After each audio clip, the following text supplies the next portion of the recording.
WhatsApp guys, RJ रौनक का episode है attack in Pahalgam. तो इसके ऊपर वो डिटेल में बताएंगे क्या कुछ हुआ है। देखो ऑलरेडी काफ़ी लोग को पता भी होगा, लेकिन मैं सिर्फ इतना कहना चाहता हूँ कि इस देश से अगर आप संबंध बनाने की कोशिश भी करोगे ना, उसको कोई मतलब नहीं है। उसका भी भाषण आपने देखा होगा हाल ही में जो आया था पाकिस्तान के, वो जो आर्मी चीफ है, वो आसिम क्या कौन है, वो जो है नहीं, वो जो है वो उसका यही आया था ना कि हम अपने कश्मीर के लिए करेंगे, वो करेंगे। तुमसे तुम्हारा देश नहीं चल रहा है, शर्म कर लो, दूसरे जगह फर्क वहाँ पे सिर्फ इतना है। और नहीं रुक जा, मैं बताती हूँ। वहाँ की आर्मी पाकिस्तान की और एक नॉर्मल टेररिज्म में सिर्फ एक यूनिफॉर्म का फर्क है। देखते पूरी वीडियो करते हैं बात 1 2 3, क्योंकि इन्वॉल्वमेंट है वहाँ से ही पूरी है। 1 2 3 गो। दोस्तों, कश्मीर में इस्लामिक आतंकवादियों ने हैवानियत की सारी हदें पार कर दी। मंगलवार 22 अप्रैल की दोपहर कश्मीर के पहलगाम की बैसारन वैली में देश भर से आए टूरिस्ट जब अपनी फैमिली के साथ एंजॉय कर रहे थे, इन जिहादियों ने उन पर हमला कर दिया।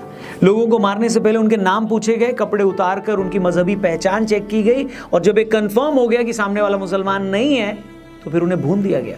जिस वक्त मैं ये वीडियो रिकॉर्ड कर रहा हूं, तब तक 26 बेगुनाह टूरिस्ट अपनी जान गंवा चुके हैं।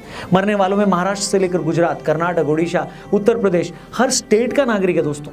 मतलब आप चाहे किसी भी स्टेट के क्यों ना हो, कोई भी जबान क्यों ना बोलते हो, आप चाहे किसी भी पार्टी को सपोर्ट क्यों ना करते हो, आपकी कोई भी जाति क्यों ना हो, उन्हें इस बात से कोई फर्क नहीं पड़ता। मारने वालों के लिए आप सिर्फ हिंदू हो, और एक बार फिर ये बात साबित होगी। मेरा पति साइड में था, एक इंसान आया, उसने उसको गोली मार दी। यहाँ पे उसने बोला कि शायद मुस्लिम नहीं है, उसने उसको गोली मार दी। कश्मीर से जो तस्वीरें आ रही हैं वो देखकर कलेजा फटा जा रहा है देश के हर एक नागरिक का। एक शख्स बीच मैदान में बेसुध पड़ा है, उसके बगल में उसकी बीवी बैठी है। एक औरत जो कुछ देर पहले शिकारे में डल लेक घूमते हुए कश्मीर की तारीफ कर रही है, अगले पल उसके पति को भून दिया जाता है। जो लोग अपने बच्चों के साथ घोड़ों पर वैली के नज़ारे की सैर कर रहे थे, उन्हें वहीं पर ख़त्म कर दिया गया उनके बच्चों के सामने। हर हिंदुस्तानी की तरह मेरे मन में भी बहुत गुस्सा है। समझ नहीं आ पा रहा है क्या कहूँ क्या नहीं कहूँ। समझ में नहीं आ रहा है कि इस हमले के लिए उन पाकिस्तानी या लोकल आतंकियों को कोसूं जिन्होंने उन लोगों को, मासूमों को मारा, या सरकार को कोसूं जो अपने ही लोगों को सिक्योरिटी नहीं दे पाई। लेकिन मैं दावे से कह सकता हूं दोस्तों कि भारत दुनिया में शायद इकलौता ऐसा देश होगा जहां की मेजॉरिटी पॉपुलेशन को उसी के एक राज्य में सिर्फ उसके धर्म की वजह से कत्ल कर दिया जाता है। क्या आप कल्पना कर सकते हो, इमेजिन कर सकते हो कि पाकिस्तान या बांग्लादेश में किसी मुस्लिम को इसलिए मार दिया जाए क्योंकि वो मुस्लिम है, या अमेरिका या ब्रिटेन के किसी स्टेट में किसी क्रिश्चियन को सिर्फ इसीलिए मार दिया जाए क्योंकि वो क्रिश्चियन है। लेकिन अफसोस पूरी दुनिया में भारत ही एक ऐसा देश है जो हिंदू मेजॉरिटी है, बावजूद इसके उसी के एक स्टेट में हिंदुओं को उनके धर्म की वजह से कत्ल कर दिया जाता है। इसके बावजूद नैरेटिव क्या बनाया जाता है कि हिंदू तो ऑपरेसर है, अपने देश में माइनॉरिटी को दबा रहा है। ये तो इस्लामोफोबिया हो गया इनको, हद है यार। जिस बंदे ने मेरे पति को मारा ना, वो वही जा रहा था। मैंने उसे बोला मुझे भी मारो, मेरे सन में भी बोला, तो उसने हमें नहीं मारा, उसने बोला मोदी को बोलो। पहलगाम में हिंदू टूरिस्टों पर किया हमला कोई साधारण हमला नहीं है, न ही कोई आखिरी हमला है। आपको याद होगा पिछले साल जून में नरेंद्र मोदी जब तीसरी बार प्रधानमंत्री पद की शपथ लेने वाले थे, तो उससे 1 घंटा पहले जम्मू कश्मीर के रियासी में आतंकियों ने कटरा जा रही एक बस पर हमला कर दिया था। हमला करने वाले टेररिस्ट ने बस के आगे आकर ड्राइवर और कंडक्टर पर गोलियां चलाई, और दूसरा आतंकवादी किसी ऊंची जगह से बस में बैठे लोगों पर गोलियां चलाने लगा। गोली लगने के बाद ड्राइवर ने बस पर कंट्रोल खो दिया, बस 50 फीट गहरे गड्ढे में गिरी, 11 लोग मर गए। मरने वालों में एक 2 साल का बच्चा भी था। अब मैं आपसे पूछता हूं कि पहलगाम में फैमिली के साथ घूमने आए टूरिस्ट हो या रियासी में माता वैष्णो देवी के दर्शन करने आए तीर्थयात्री, इन लोगों का कश्मीरी समस्या से क्या लेना देना। लेकिन आप पहलगाम में लोगों का धर्म पूछकर उन्हें गोली मारते हो, रियासी में वैष्णो देवी के यात्रियों को गोली मारते हो, दोनों ही जगह आप हिंदू यात्रियों को टारगेट करते हो, और फिर आप कहते हैं कि आप कश्मीर की आज़ादी के लिए लड़ रहे हैं। आपकी लड़ाई का मजहब से कोई लेना देना नहीं है। कुछ तो शर्म कर लो यार। पिछले साल ही अक्टूबर के महीने में सुरंग में काम कर रहे 6 बाहरी मजदूरों की गोली मारकर हत्या कर दी गई। 2019 से 22 के बीच अलग अलग हमलों में 9 कश्मीरी पंडितों की भी गोली मारकर हत्या कर दी गई।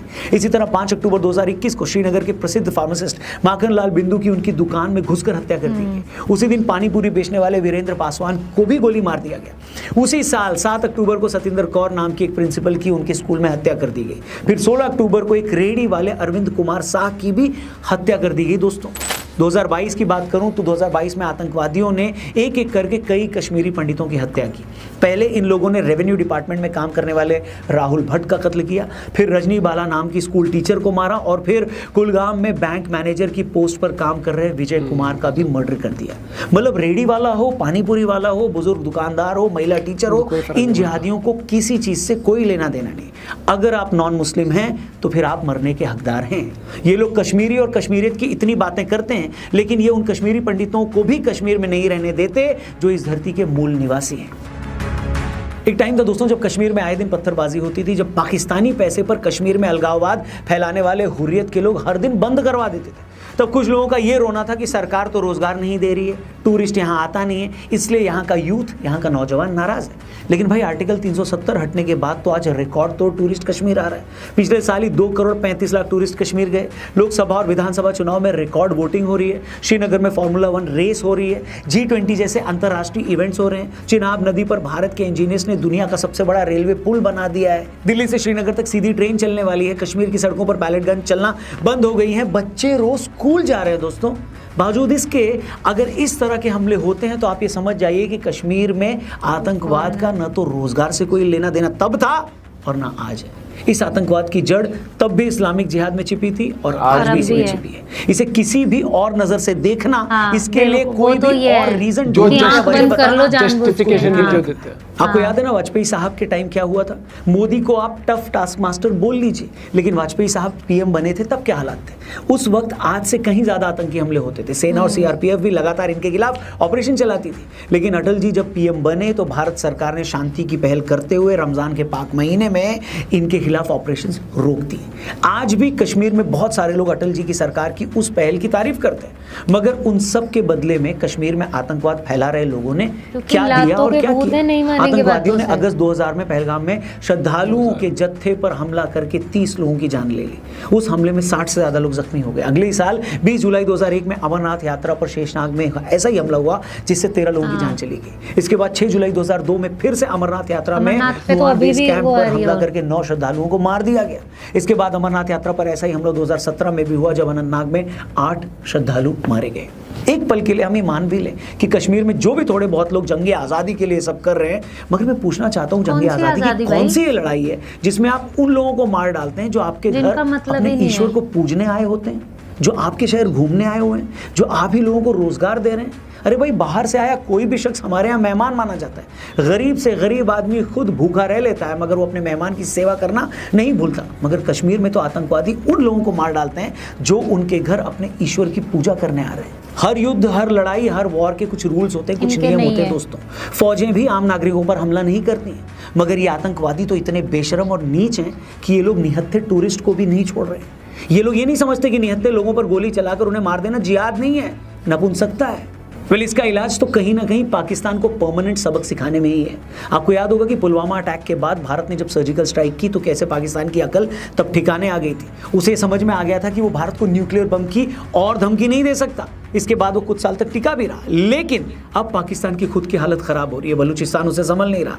उनका देश हर दिन और गहरे गड्ढे में जा रहा है और जब भी उनके देश की हालत खराब होने लगती है तो पाकिस्तानी फौज वहां की आवाम को कश्मीर का लॉलीपॉप पकड़ा देती है। अभी कुछ दिन पहले Pakistani army chief general Munir ने हिंदुओं को लेकर जहर उगला था। उन्होंने फिर से कश्मीर का झुनझुना बजाया था। तभी लोग समझ गए थे कि लगता है फिर से ताकत इनके हाथ से फिसल रही है। इसलिए इन्होंने कश्मीर में कांड करवा दिया है ताकि एक बार फिर भारत पाकिस्तान आमने सामने आ जाए, फिर वहां की आवाम को भारत का डर दिखाया जाए और पाकिस्तान पर अपनी पकड़ को और मजबूत किया जाए। लेकिन टाइम आ गया दोस्तों कि भारत भी अब पाकिस्तान को ये क्लियरली बता दे कि कश्मीर पाकिस्तानी आर्मी के सत्ता में बने रहने के लिए एक प्रयोगशाला नहीं बन सकती। मतलब जब तुम्हें अपनी आवाम को डराना हो तो कश्मीर में हालात खराब कर दो। इसलिए जरूरी है कि अब पाकिस्तान का परमानेंट इलाज किया जाए। इसे एक बार फिर से 71 जैसी शर्मनाक हार दी जाए जिससे कि ये मुल्क इस लायक ही ना रहे कि कश्मीर की तरफ देख भी पाए। भारत को इन 26 लोगों की शहादत को यूं ही वेस्ट जाने नहीं देना चाहिए। भारत को डिप्लोमेटिकली पाकिस्तान को चारों तरफ से घेरना होगा। जो देश पाकिस्तान को फंडिंग देते हैं, जो उसे हथियार सप्लाई करते हैं, जो उसके खिलाफ होने वाले रेजोल्यूशंस पर चुप रहते हैं, उन सबको भारत को आईना दिखाना पड़ेगा। यूएन में, G20 में, ब्रिक्स में, हर इंटरनेशनल प्लेटफॉर्म पर पाकिस्तान का आतंकी चेहरा बेनकाब करना ही होगा। और सबसे इंपॉर्टेंट बात दोस्तों कि हमें अपने देश के अंदर बैठे उन लोगों को भी पहचानना होगा जो ऐसे आतंकवाद के लिए जमीन तैयार करते हैं। वो जो कश्मीर के आतंकवाद को आजादी की लड़ाई कहते हैं, वो जो आतंकियों की मौत पर जुलूस निकालते हैं, वो जो पत्थरबाजों को मासूम बताते हैं, ऐसे लोगों से अब कोई भी नरमी नहीं होनी चाहिए। ये लोग जहर बोते हैं और फिर मासूमों की लाशें गिरती हैं। हमें ये भी समझना होगा कि आतंकवाद से लड़ाई सिर्फ फौज की लड़ाई नहीं होती है, ये हर हिंदुस्तानी की लड़ाई है। जब तक देश के हर नागरिक को इस बात का एहसास नहीं होगा तब तक कोई भी सरकार, कोई भी सेना, कोई भी सर्जिकल स्ट्राइक आतंकवाद का जड़ से खात्मा नहीं कर सकती। ये लड़ाई एक विचारधारा से है जो इंसान की जान को मजहब के तराजू में तौलती है, जो ये मानती है कि अगर सामने वाला मेरे धर्म का नहीं है तो उसकी जान की कोई कीमत नहीं है। इस आइडियोलॉजी से निपटने के लिए न सिर्फ बंदूकें चाहिए बल्कि एक जागा हुआ समाज भी चाहिए। यही टाइम है कि पीओके की प्रॉब्लम का परमानेंट इलाज कर ही दिया जाए। वैसे भी कुछ दिन पहले जयशंकर साहब ने कहा था कि कश्मीर समस्या में बस एक ही चीज होना बाकी है और वो है पीओके का भारत में मिलना। मेरी सरकार से हर हिंदुस्तानी की तरह यही गुजारिश है कि इस बार इस इस्लामिक आतंकवाद का परमानेंट इलाज कर दिया जाए, क्योंकि किसी भी देश के लिए इससे ज्यादा शर्म की बात कुछ और हो ही नहीं सकती कि अगर उसी के नागरिक अपने ही देश में आजादी से घूम न पाए। उससे ज्यादा दुख की बात कुछ नहीं हो सकती अगर उसी के मेजॉरिटी लोग अपने ही देश में अपने धर्म की वजह से मारे जाए। बस बहुत हुआ, अब ये सब रुकना चाहिए। एंड में बस यही कहूंगा दोस्तों कि कश्मीर में जो हुआ है वो सिर्फ एक हादसा नहीं है, वो एक चेतावनी है। एक बार फिर पूरे देश को ये बता दिया गया है कि जिहादियों के लिए कोई भी हिंदू, कोई भी गैर मुस्लिम सिर्फ एक टारगेट है। अब हमें ये तय करना है कि हम कब तक इस चेतावनी को इग्नोर करते रहेंगे। जय हिंद। जय हिंद। मैंने डिप्लोमेटिक तरीके से इस टाइम पर कुछ नहीं कर सकते। मैं अगर सीधा सीधा बोलूं ना, एक बार बता, हमें किसी देश की मदद की जरूरत नहीं है इस टाइम पर। हमारे पास हमारी आर्मी, एयरफोर्स, इंटेलिजेंस सब कुछ है। चूक हुई है, बहुत बड़ी चूक हुई इंटेलिजेंस, नो डाउट, लेकिन आप आइडेंटिफाई करो।